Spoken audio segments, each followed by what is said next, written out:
sustainability is not just solidarity. Sustainability has three main pillars, which are moving it from, let's say, a mere counterpart to what they call the necessary evil of economic. Because doing business as usual, as I said before, is an easier option.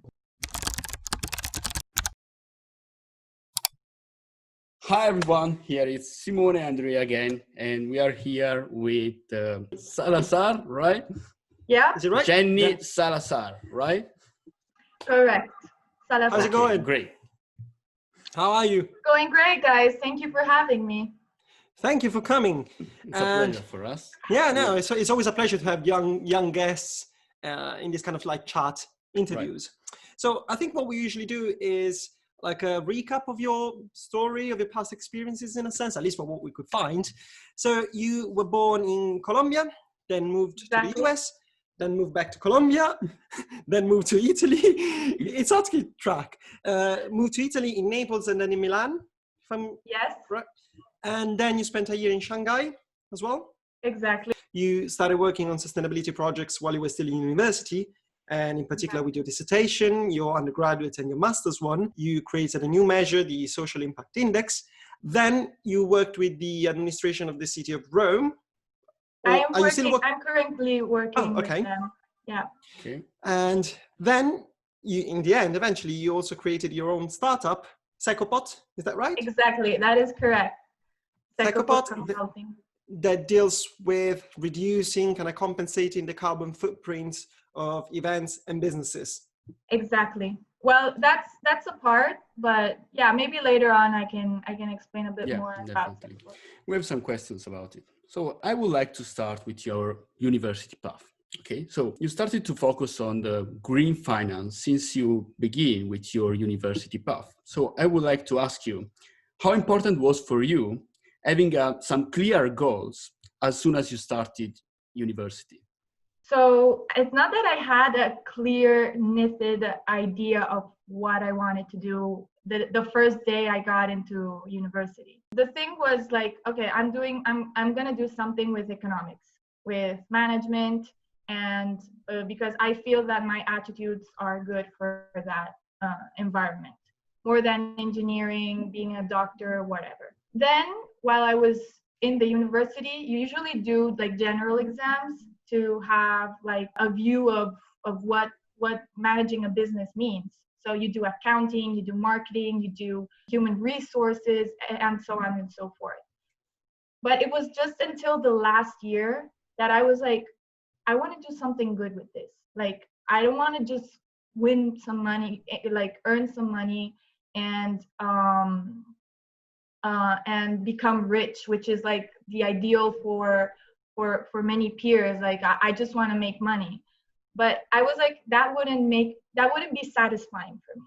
So what can I do? Like I started looking around, and in the third year I was like doing a volunteering experience with my university, and through this association I came in contact with a non-profit organization called Opera Cardinal Ferrari, and they basically give people with like homeless, they give them food, they give them different kind of services like for hair, nails, and so on, to give them a dignity. That's how I came up with the thesis dissertation, for which basically the aim was to find a way to measure the impact they had on the beneficiaries. So I used something called Outcome Star, that would it's like a sort of questionnaire, but it measures the advancement of that person, how it proceeds in its journey inside of the onlus,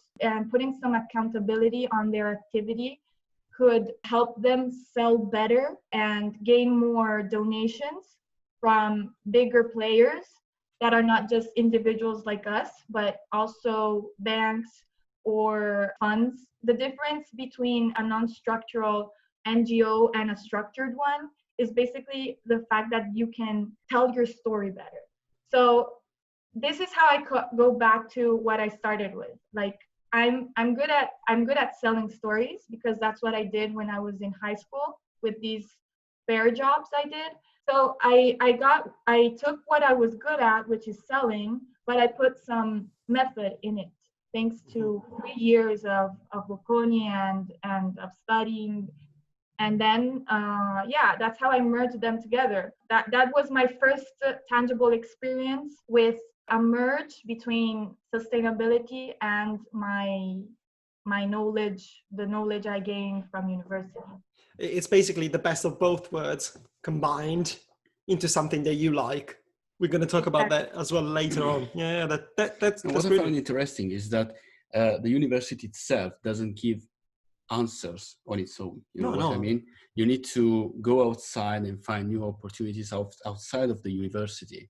That is important as I don't know how. That's so important. You actually have to work hard and do the interviews and prepare. And I mean, you got to do the hard work. A name will not give you the key to success. I mean, it's always on you.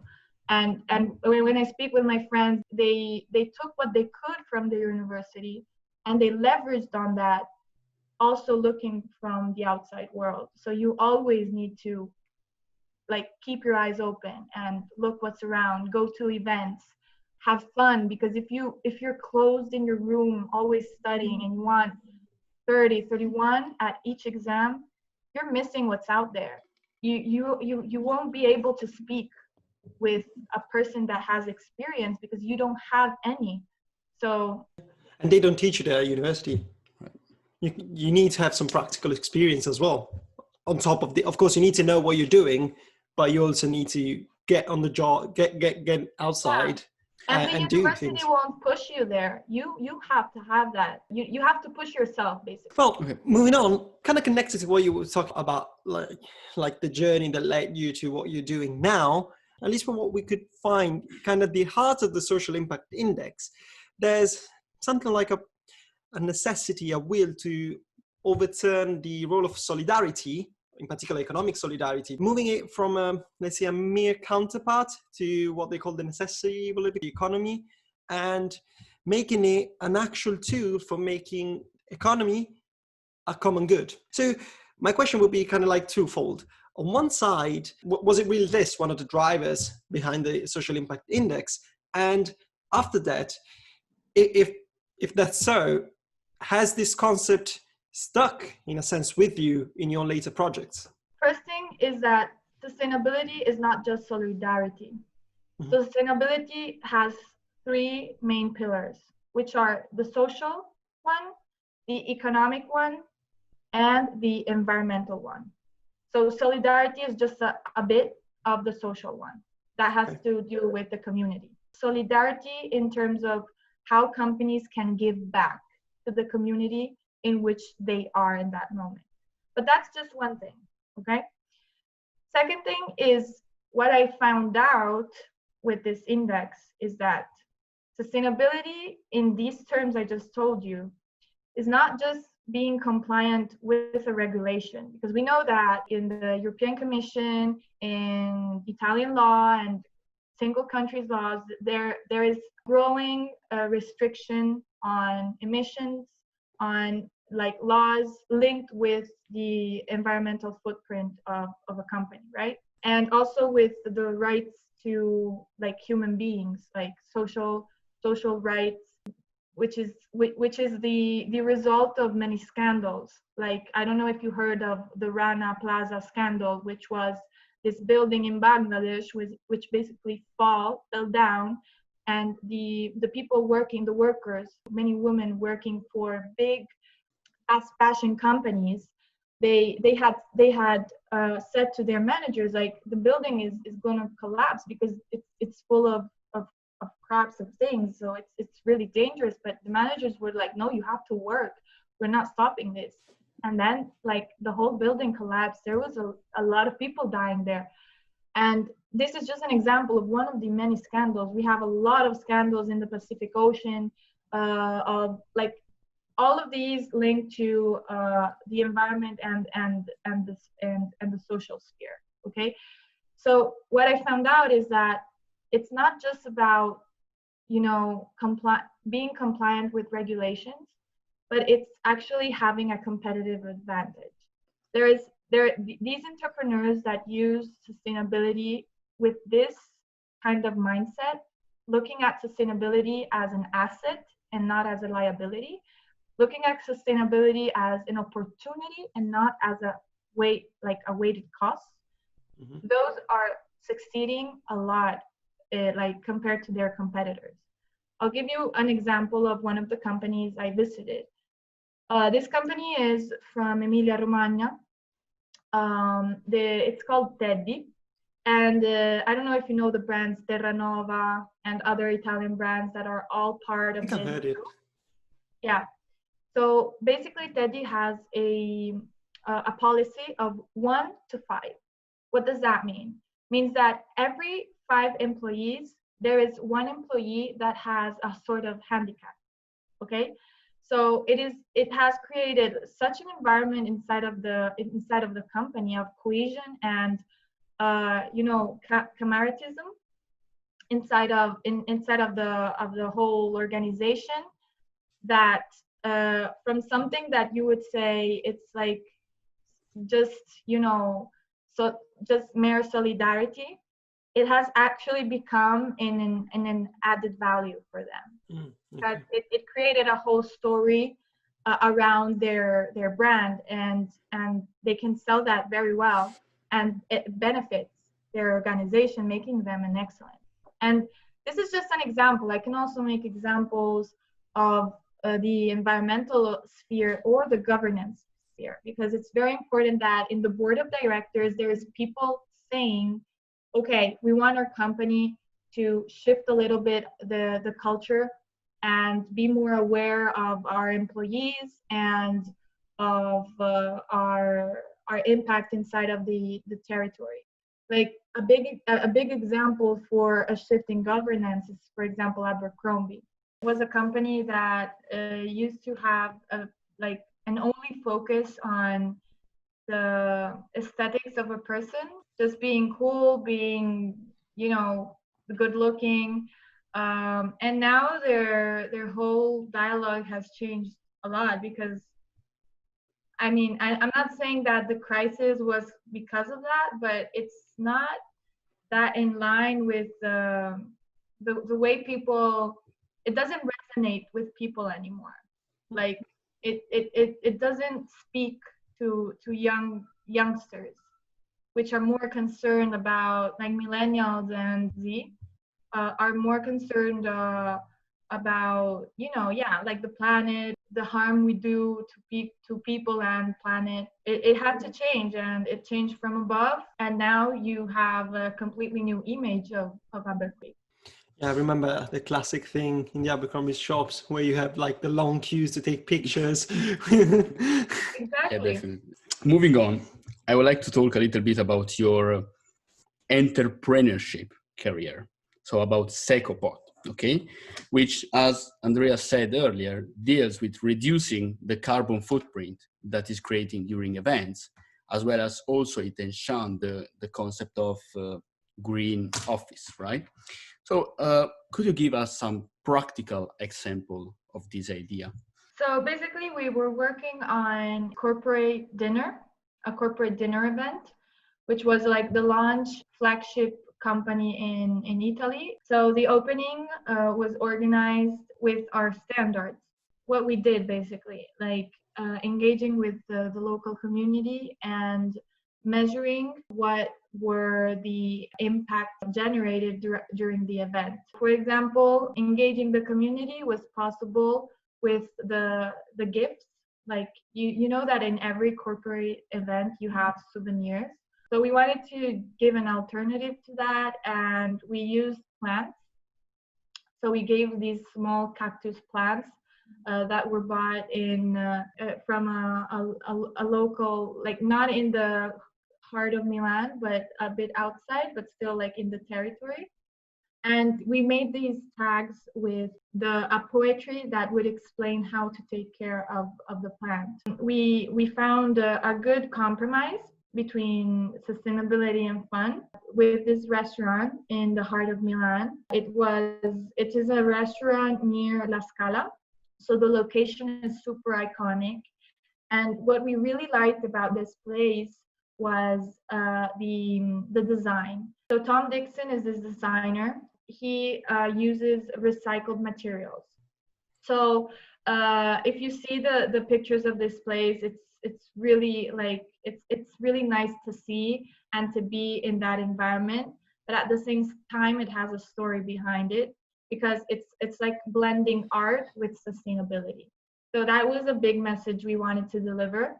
And also for local food in the menu, we chose to use only raw material from the territory. So we didn't, we just avoided any kind of fish coming from abroad. And we put the name of the region from where this food was sourced. Okay. So these are just some tangible and simple examples that made like a big difference in the event, and everyone appreciated it. And of course, if you can have fun and you can enjoy your time while harming less and being more acknowledged about your impact in the world, well, that was an added value. Like that is what we do during the event and prior the event, but after the event, we do like a track. We track we track water, energy use, food use, food waste. That's why SecoPOT Consulting is made of engineers and people from management background. So the engineers take part of that with, for example, a material flow analysis that in the end will tell you like for all these inputs of water, energy, waste, and so on and so forth, the output is X% of CO2 emissions given this amount of energy used for this event. And then you have a number that will be used to compensate that emission. So we can compensate in different ways. In this particular event, we planted trees through like a company that plants tree for you. But we are actually in negotiation for a piece of land and the outskirts of Milan to plant the trees ourselves. But yeah, there are many companies that already give you that service. So basically, it's nice to know that everything you polluted will then be compensated, for example, through this compensation strategy. Oh, that's like a 360 degrees consultancy. So it's before, during, and after. So you take care of everything. That Yes, must be a lot of work. It is, but we are motivated, and we believe in what is our motto, which is help your spot become a SecoPOT. And basically it means that like the word SecoPOT is a game word between eco spot, ecological and sustainable spot. So it's like the belief beneath it is that every place can become sustainable, but you need to have the passion and the expertise. So your whole work is to make environmental sustainability more accessible to everyone and to kind of make it cool in a sense and more attractive for firms. However, such a topic is sometimes seen with suspicion and mistrust, if not even damaging, and in particular, I would say, from the older generation. Why do you think this could be the case? And what do you think makes sustainability uncool, in a sense?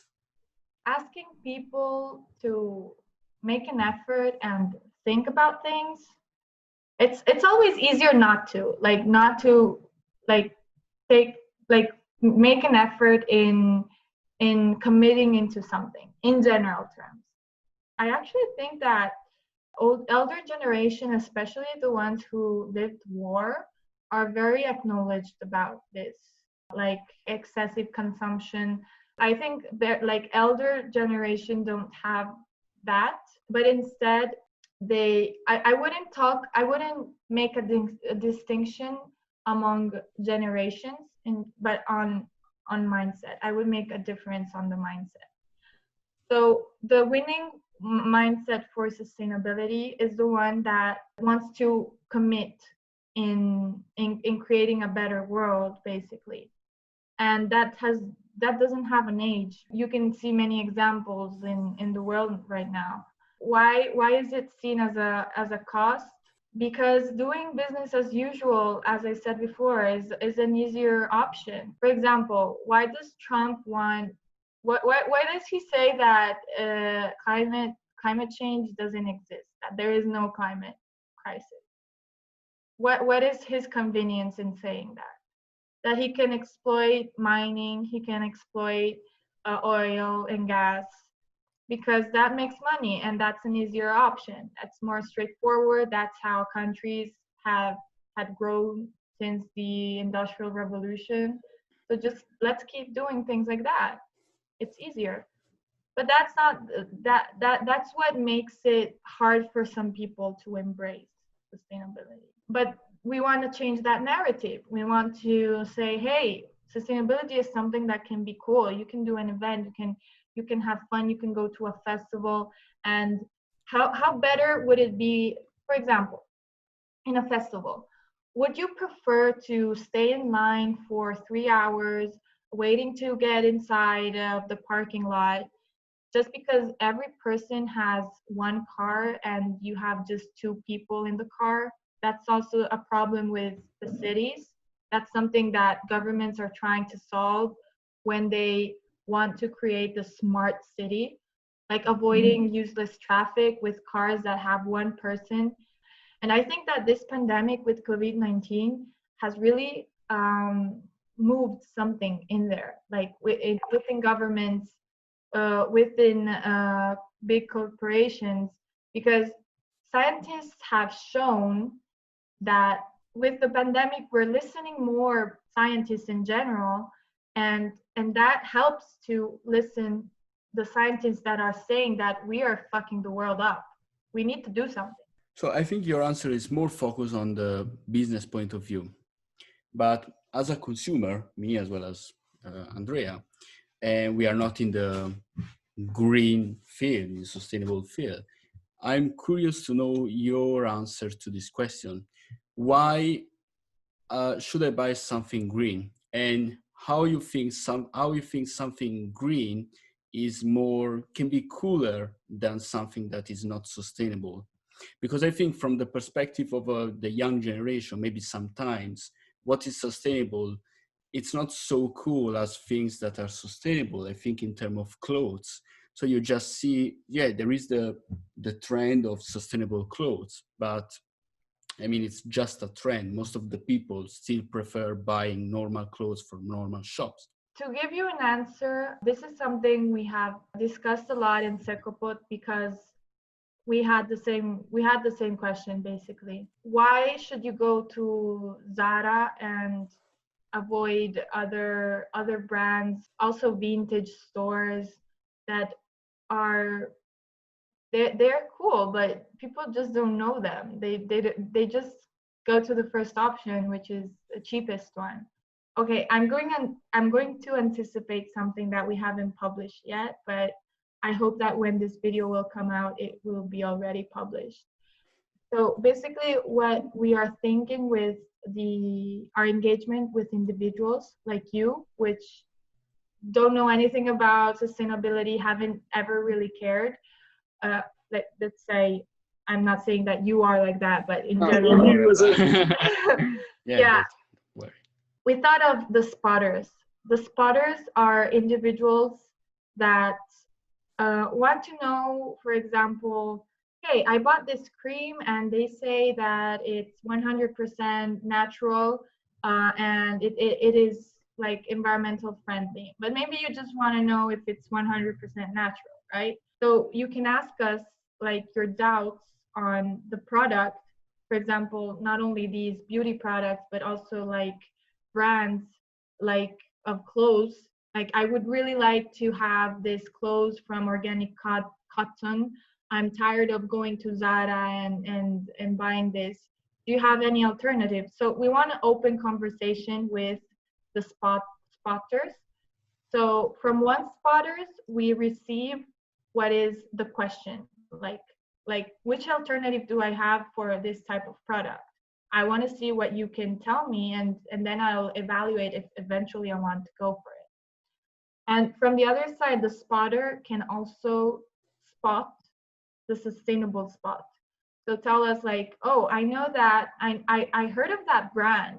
That brand has the standards of XY, like XZ and so on, that are compliant with sustainability. You should check them out. So we have the input, and we can put that input into into the whole community. Awareness gives you the power. The first step is getting to know more about sustainability. That's super cool. And so just to see if I understood it correct, so it's like consumers asking other consumers question, or would like the suggestion come from you as SecoPOT or yourself or your team? We will make an open question, like, okay, we are creating the community. You as an individual can enter the community as a spotter. You can either ask questions because you are curious to know if a product is actually sustainable, for example, or you can point out, like shout out and say like, oh, I know this company that uses organic cotton and they are very cool, you should check them out, and make them part of your community as partners. Because this is like the individuals, but then we have like the partner section, which is for organizations. So also organizations can be part of the SecoPOT community, and they have the know-how.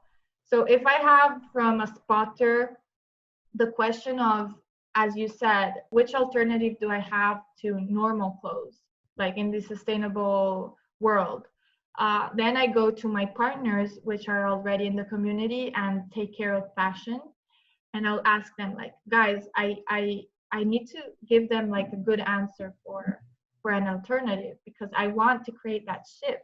I will have so many questions to ask you because I'm really curious about this topic, but we can't because time is limited. Because time is limited and we are forced to move on.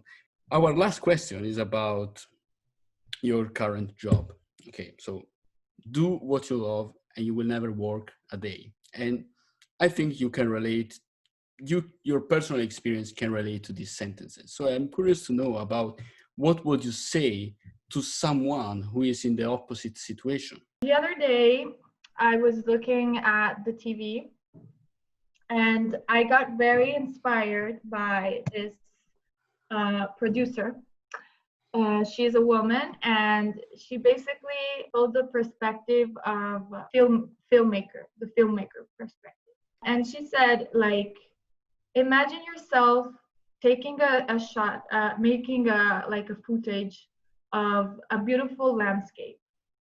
It will be plain. It will be a plain shot because you just have something beautiful there. What she said about her experience was that she would always try to take that footage from near a damaged wall, an object. So that would be the obstacle to that beauty of a landscape.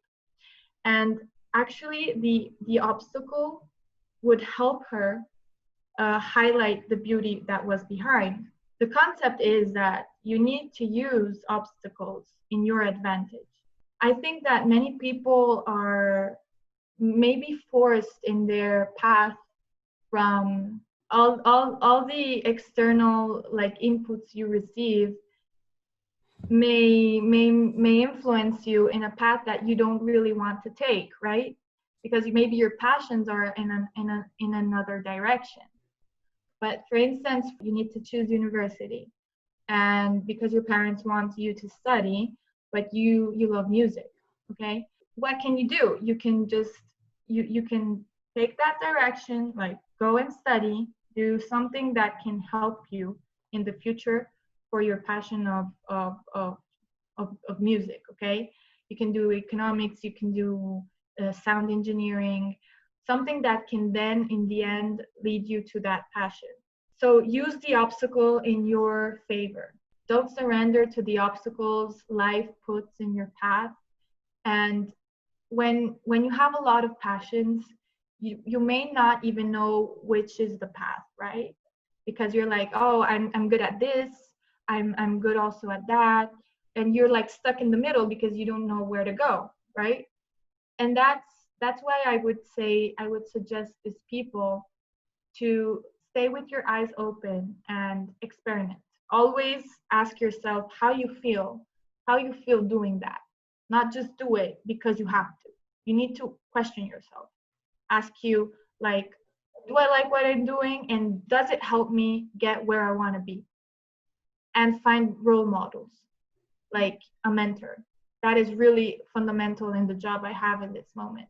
Like, I'm working with a professor in a project with Rome, and he's like my mentor. Like, I'm learning from him, and not only the technicalities of the job, but also his approach to problems, his personality. He's very calm, he's very patient, and I'm learning all of that. So it's very important to have role models.